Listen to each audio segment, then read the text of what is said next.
Good evening friends, welcome back to my YouTube channel. ಇವತ್ತು ಒಂದು ಬದನೆಕಾಯಿ ಉಪಯೋಗಿಸ್ಕೊಂಡು ಒಂದು ತವಾ ಫ್ರೈ ಮಾಡ್ತಿದ್ದೀನಿ. ಇದು ದೊಡ್ಡ ದಪ್ಪ ಬದನೆಕಾಯಿ ಬರುತ್ತಲ್ಲ, ಅದು ಈ ಥರ ತುಂಬ ದಪ್ಪನೂ ಇರಬಾರ್ದು, ತುಂಬ ತೆಳುನೂ ಇರಬಾರ್ದು. ಈ ಥರ ಪೀಸ್ ಮಾಡಿಕೊಂಡು ಇಟ್ಕೊಂಡು ನೀರಿಗೆ ಹಾಕಿದ್ದೀನಿ, ಯಾಕೆಂದರೆ ಕಪ್ಪಾಗ್ಬಿಡುತ್ತೆ ಅಂತ. ಈ ಥರ ಇದಕ್ಕೆ ಒಂದು 2 ಸ್ಪೂನಷ್ಟು ಕಡಲೆ ಹಿಟ್ಟು ಹಾಕ್ಕೊಂಡಿದ್ದೀನಿ, ಅಚ್ಕಾರದ ಪುಡಿ, ನೆಕ್ಸ್ಟ್ ಜೀರಿಗೆ ಪುಡಿ, ಇಷ್ಟೇ ಬಳಸ್ಕೊಂಡು ಮಾಡ್ತಿದ್ದೀನಿ ನಾನು.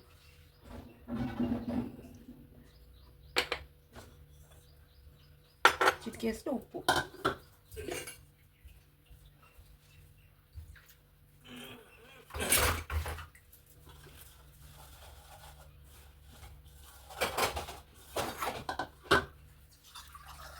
ನೋಡಿ, ಇವತ್ತಕ್ಕೆ ಕಲಿಸ್ಕೊಂಡಿದ್ದೀನಿ. ಇವಾಗ ತವಾ ಇಡಬೇಕು ಬಿಸಿಗೆ. ಚೂರು ಲಂಪ್ಸ್ ಇಲ್ದಂಗೆ ಎಲ್ಲ ಕ್ಲೀನಾಗಿ ಇದು ಮಾಡಬೇಕು. ಒಂದೊಂದೇ ಬದನೆಕಾಯಿನ ಈ ಥರ ಎತ್ಕೊಂಡು ಹೆಂಚಿನ ಮೇಲೆ ಹಾಕಬೇಕು. ತವಾಗ ಸ್ವಲ್ಪ ಎಲ್ಲ ಎಣ್ಣೆ ಹಾಕ್ಕೊಂಡಿದ್ದೀನಿ, ಸ್ವಲ್ಪ ಜಾಸ್ತಿನೇ ಹಾಕ್ಕೋಬೇಕು.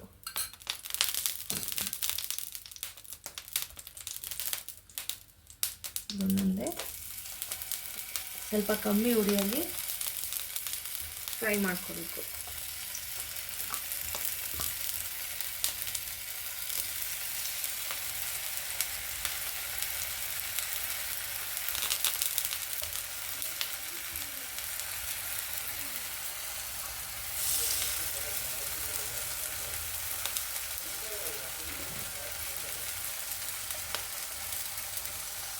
ತುಂಬಾ ಚೆನ್ನಾಗಿರುತ್ತೆ ನೋಡಿ. ಇಷ್ಟೇ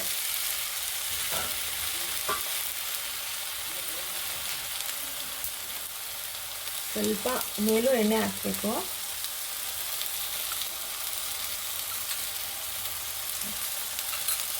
ಸಣ್ಣ ಉರಿಲಿ ಬೇಯಿಸ್ಕೊತೀನಿ.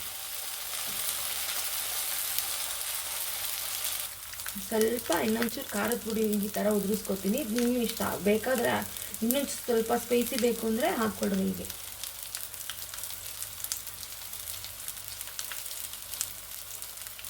ಅಷ್ಟೇ.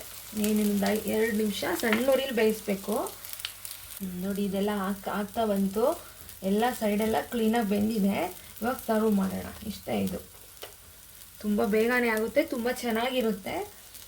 ಈ ನಾನ್ ವೆಜ್ನವರು ತವಾ ಫ್ರೈ, ಇದು ಫಿಶ್ ಫ್ರೈ ಎಲ್ಲ ಮಾಡ್ತಾರಲ್ಲ, ಅದೇ ರೀತಿ ಅದೇ ಪ್ರೊಸೀಜರಲ್ಲೇ ಬದನೆಕಾಯಲ್ಲಿ ಮಾಡ್ಬೋದು. ಅಂದರೆ ದಪ್ಪ ಬದನೆಕಾಯಿ ತೊಗೊಂಡ್ರೆ ಇನ್ನೂ ಚೆನ್ನಾಗಿರುತ್ತೆ. ಇದನ್ನು ಸರ್ವ್ ಮಾಡೋಣ. ನೆಕ್ಸ್ಟ್ ಫ್ರೆಂಡ್ಸ್, ಇದಾಗಿದೆ. ಎಲ್ಲ ತೆಗ್ಕೋತೀನಿ.